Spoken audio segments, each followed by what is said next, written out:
bien yo no me considero una chica gamer, yo soy una jugadora casual, y esta lista refleja mi relación con los videojuegos. Nombraré juegos relativamente populares, algunos más, otros menos, pero todos tienen en común la razón por la cual me llamaron la atención: la forma en la que te cuentan una historia. Lo cual es algo que pongo por encima en mi lista de prioridades cuando considero a qué jugar. Probablemente por encima de la jugabilidad. De hecho, me considero una jugadora bastante mala. Pero no por eso los videojuegos me interesan menos. Creo que son un medio particular, del cual todavía queda bastante por explorar. Y aquí me centraré principalmente en juegos cuya historia realmente aprovecha el hecho de que sucede dentro de un videojuego. Es decir, que no podría contarse en otro medio, o que si lo hicieran le quitaría toda la gracia. Porque realmente valoro cuando los creadores aprovechan todas sus herramientas para crear una experiencia única. Sin demorarme más, pasaré a contarles alguno de estos juegos. Y nuevamente los alerto a causa de los posibles spoilers. Si no se jugaron un juego, yo primero los voy a nombrar y entonces si tienen miedo de spoilearse, los pueden saltear y listo.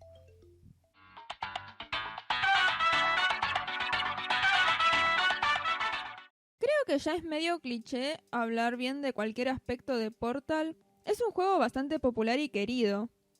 Tal vez, Portal fue el primer juego que me sorprendió en ese sentido. Al principio, solo parece ser un juego ingenioso de rompecabezas con portales. Pero da un paso más allá en el momento en el que debemos rebelarnos contra la voz que nos dice qué hacer. Cuando jugué Portal por primera vez, GLaDOS me pareció sospechosa desde el principio, pero no le presté mucha atención y simplemente me divertía con las cosas que decía. Hasta que llegué al momento en el que me sugirió lanzarme a las llamas de la victoria, y realmente dudé qué hacer. Ahora parece un poco tonto, pero fue entonces que me di cuenta de cuánto confiaba en esa voz de tutorial. Y cuando logras escapar de ella, te da una sensación de falsa libertad, como si hubieras logrado escapar del camino impuesto por el juego. Claro que eso no es cierto, solo estás haciendo lo que el juego te permite hacer para avanzar con la historia.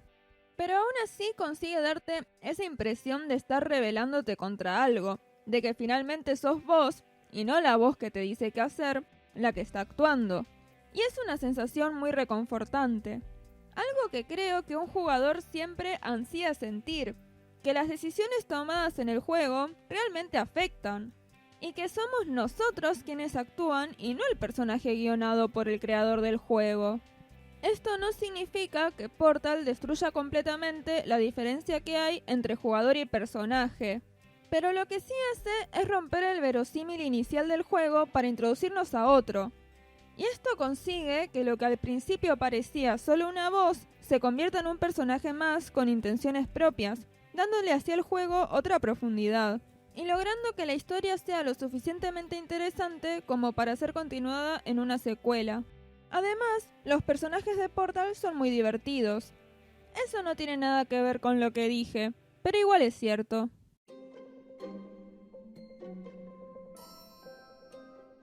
No sé si The Stanley Parable es realmente un juego. Es algo así como una experiencia en la que se pone a prueba las diferentes relaciones entre jugador, personaje y narrador. Para mí, es como la versión evolucionada de esa semilla que plantó Portal al enfrentar a Chell con GLaDOS. Usando recursos del videojuego, pone de manifiesto cómo funciona una historia y cómo se necesita que todas las partes que la comprenden actúen de manera adecuada para que funcione. Y eso incluye también al receptor. Pero además, se trata de lo que hace a un videojuego divertido. ¿O acaso que una historia pase por un principio, nudo y final es suficiente para hacernos sentir satisfechos? ¿Cómo nos incluye emocionalmente un juego en esta ecuación? Para quien no lo sepa, The Stanley Parable cuenta la historia de Stanley, un hombre cuyo trabajo es apretar botones siguiendo las órdenes de una computadora. Hasta que un día los mensajes dejan de llegar y entonces Stanley no sabe qué botones apretar. Es ahí cuando Stanley decide salir de su oficina y visitar a su jefe para entender qué está pasando.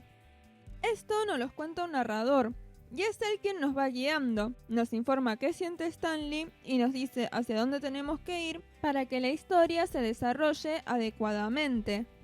Pero el juego te da la posibilidad de desobedecer al narrador en el momento que nos paramos delante de dos puertas y nos dice que vayamos por la puerta izquierda. Y a partir de ahí, el objetivo del juego se convierte en descubrir las múltiples formas de romper la historia que se supone que debemos seguir. Es corto. Los posibles finales a los que podemos acceder no son tantos. Y posiblemente como juego no sea tan divertido. Pero lo más probable es que el objetivo del juego no haya sido tanto entretenernos, sino de hacernos pensar algunas cosas. Y habiéndolo jugado a los 16 años, me impactó bastante. Las diferentes rutas que podemos recorrer nos muestran, en su mayoría, diferentes relaciones entre el narrador y Stanley. La mayor parte del tiempo el narrador se siente agobiado de que Stanley no le haga caso, y son casi enemigos. En ocasiones es realmente cruel, pero en otros momentos está a nuestra merced. También hay ocasiones en las que trabajan juntos intentando encontrarle un sentido a la historia que están transitando. El verdadero mensaje de todo esto es que tanto el narrador como el personaje se necesitan, y que los dos tienen poder sobre el otro porque sin el otro no pueden existir. Pero también Stanley Parable rompe la cuarta pared, porque hay momentos en los que nos habla directamente a nosotros. Momentos en los que el narrador nos dice: «Ah, tú no eres Stanley, eres una persona real. ¿Cómo no lo has dicho antes?». Y esto es para poner de manifiesto que además de que tanto narrador como personaje se necesitan a sí mismos, también nos necesitan a nosotros, ya sea como jugadores o espectadores. Pero por encima de todo, la premisa de The Stanley Parable es que nada tiene sentido. El trabajo de Stanley no tiene sentido, es solo un hombre apretando botones sin voluntad propia, al igual que nosotros. Lo que significa, por extensión, que el juego tampoco tiene sentido. Stanley podría ejercer su propia voluntad al rebelarse contra el narrador, pero eso generalmente termina con su muerte o con el reinicio automático del juego, en el cual aparentemente Stanley pierde todos sus recuerdos. No es como si pudiera comunicárnoslo de todos modos. La única opción que nos queda es la de seguir al pie de la letra las instrucciones del narrador, lo que teóricamente termina con Stanley siendo libre. Pero, ¿de qué nos sirvió eso a nosotros? Ni siquiera pudimos actuar, solo hicimos lo que el narrador nos dijo. Ni siquiera tuvimos que pensar. Ese es probablemente el final más insatisfactorio de todos.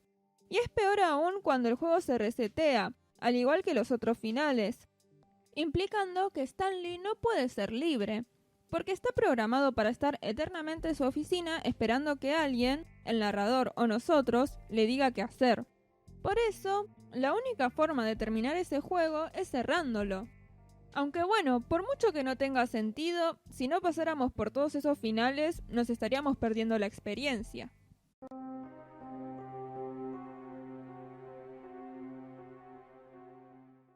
Fran Bow es un juego al que le tengo mucho cariño.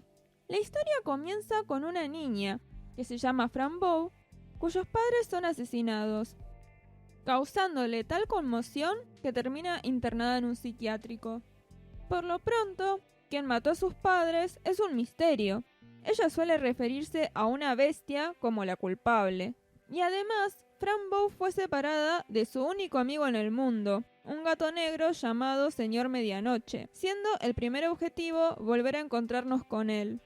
Es una aventura gráfica, o sea que el juego se trata de recorrer escenarios, cliquear cosas y resolver algunos rompecabezas. Pero a esta mecánica se le agrega una complejidad extra, que es la clave de la profundidad narrativa de este universo. Y es que a Fran Bow le recetaron unas pastillas rojas que cuando las bebe accede a un universo paralelo. Es decir, cuando está bajo sus efectos, ve cosas en la habitación que antes no estaban, lo que hace que los objetos para interactuar se dupliquen, además de que hay ocasiones en las cuales hay acertijos por resolver que requieren visitar una y otra vez los distintos mundos para poder seguir adelante.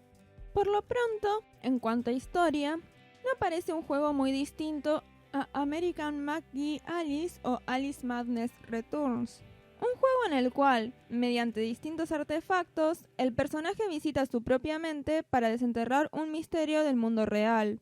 ¿Quién mató a sus padres? Y yo con eso ya me habría conformado. Pero no se trata realmente de eso. La reflexión que te invita a hacer Fran Bow abarca muchas más cosas.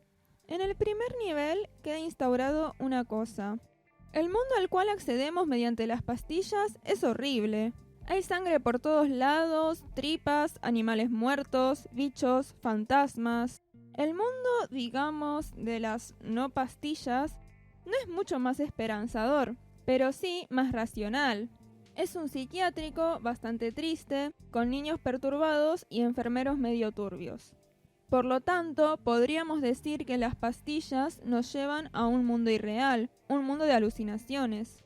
En el segundo nivel, Fran Bow logra escapar del psiquiátrico, inmiscuyéndose por el bosque. Distintas pistas la llevan a pensar que su gato está en un pozo, por lo tanto se mete en él. Allí dentro se encuentra con una casa enorme gobernada por unas siamesas que lo único que quieren es que Fran se sacrifique para que ellas se puedan separar. Pero, ¿qué pasa acá cuando Fran se toma las pastillas? En este caso aparece un mundo bastante limitado, el cual es, efectivamente, el fondo de un pozo. Bastante espeluznante también, hay un cadáver y todo. Pero, ¿cuál de estos dos mundos es el más racional? Ahora pareciera que las pastillas nos ayudan a ver la realidad, en vez de distorsionarla. A partir de aquí, todos los paradigmas que parecen asegurarnos que era real y que no, se empiezan a borronear. Nada nos asegura que algo de lo que estuvimos jugando haya pasado realmente y no sean solo alucinaciones de Fran. Como si esto fuera poco, en el tercer nivel pasa algo que deja obsoleta esta mecánica troncal de las pastillas. Fran Bow muere. O bueno, no. O tal vez sí. De repente despierta y es un árbol. Y está en un universo lleno de gente árbol y todo se ve extrañamente amable en comparación a lo que el juego nos tenía acostumbrados. Es un ambiente celestial. Parece una metáfora bastante acertada a haber quedado en un estado vegetativo a causa de haber caído en un pozo. Pero no todo está perdido. Fran Bow tiene el nuevo objetivo de recuperar su cuerpo. La historia ya no se trata solo de que es real y que no. El nuevo pilar de la historia parece ser la vida o la muerte. Pero está todo mezclado. ¿Hasta qué punto todo esto que vive Fran Bow es real?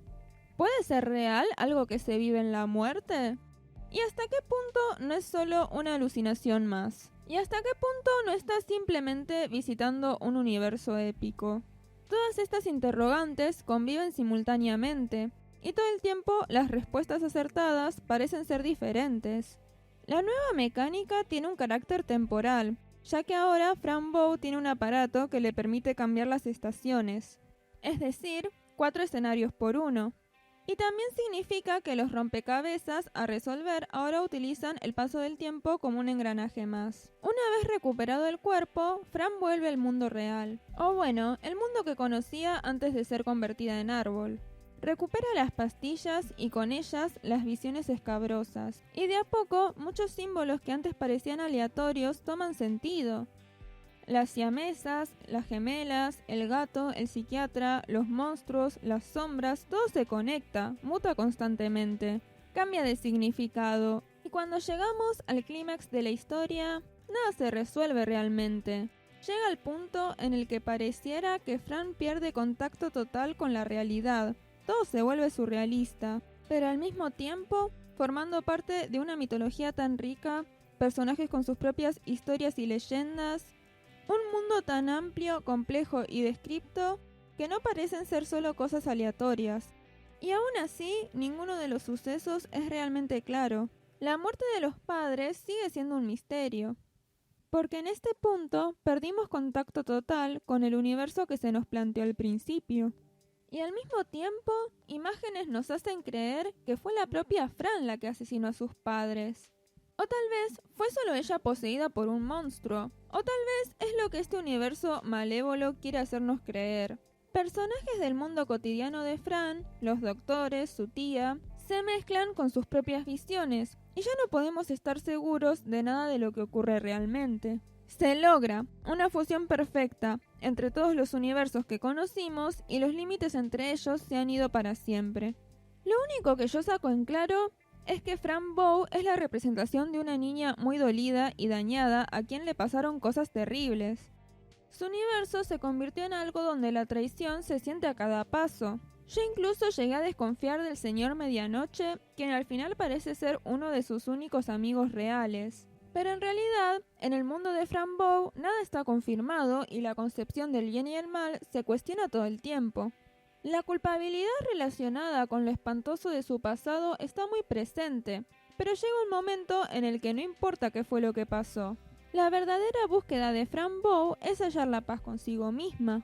Y a pesar de todo, Fran Bow es mostrada como una niña fuerte, que sigue adelante y solo busca encontrar un poco de felicidad en ese universo plagado de cosas horribles. No importa dónde sea, no rechazará la bondad de los seres mágicos que se acercan a ayudarla, y ella conservará su inocencia mientras todo a su alrededor parece querer corromperla. En la última imagen vemos a Fran Bow en el lomo de Palontras, que es el ser que la conecta con el universo celestial de los árboles. Y eso podría significar que Fran Bow está muerta. Y tal vez estuvo muerta todo este tiempo, nunca lo sabremos. Pero lo más importante, Fran Bow está en el camino hacia la felicidad. Es una de las historias más complejas, interesantes, con un universo inagotable que he tenido el placer de transitar. Y se la recomiendo a cualquiera que tenga una buena tolerancia a ilustraciones gores y escenas de tensión. Cabe recalcar también que este universo fue hecho únicamente por 2 personas, una chica llamada Natalia Figueroa y un chico llamado Isaac Martinson. La chica es chilena y una vez leyó todo esto que les estoy contando. Antes tenía un blog y escribía estas cosas. Y lo leyó y me dijo que era un sol. ¿Pueden creerlo? Yo, un sol.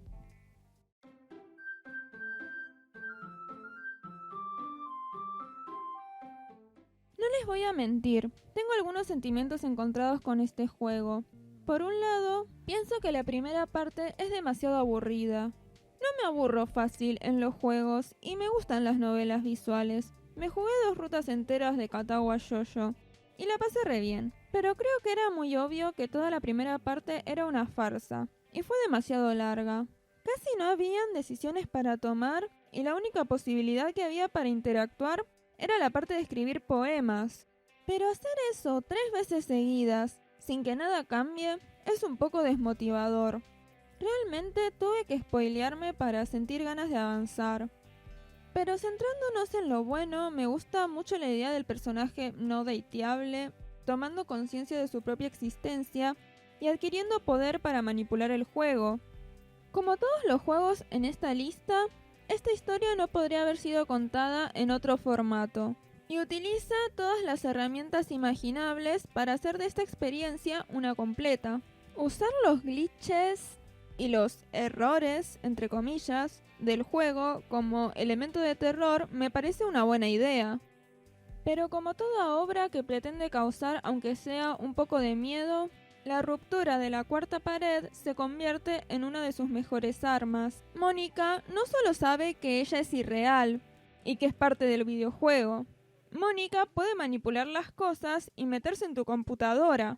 Los propios archivos del juego van cambiando a medida de que avanza la historia. Incluso, Mónica te llama por el nombre que tenés registrado en tu computadora. Es como si ella estuviera siempre un paso adelante. Esto hace que se sienta real, y es inesperado y funciona muy bien. Pero, igual que Stanley y el narrador, ella es solo una víctima de su propia historia, y no puede escapar de eso a lo que fue programada. Es el primer juego que jugué que requiere que modifiques sus propios archivos para poder seguir avanzando con la historia. Y eso es lo que le da un lugar en esta lista. Lograr que iconos que generalmente ignoro a la hora de jugar adquieran un valor narrativo me parece algo bastante ingenioso. Otra cosa que también me gusta de Doki Doki Literature Club es que funciona como crítica a su propio género. Prácticamente pone de manifiesto lo ridículo que es que todas las chicas estén enamoradas del protagonista, llevándolo hasta el absurdo, sin que eso impida que podamos empatizar con ellas. Para no extender más el video, me gustaría hacer una mención especial a otros juegos que utilizaron recursos similares y también me gustan mucho. Uno de ellos es Undertale. No voy a explicar de qué se trata Undertale, pues es lo suficientemente popular como para que no necesite presentación.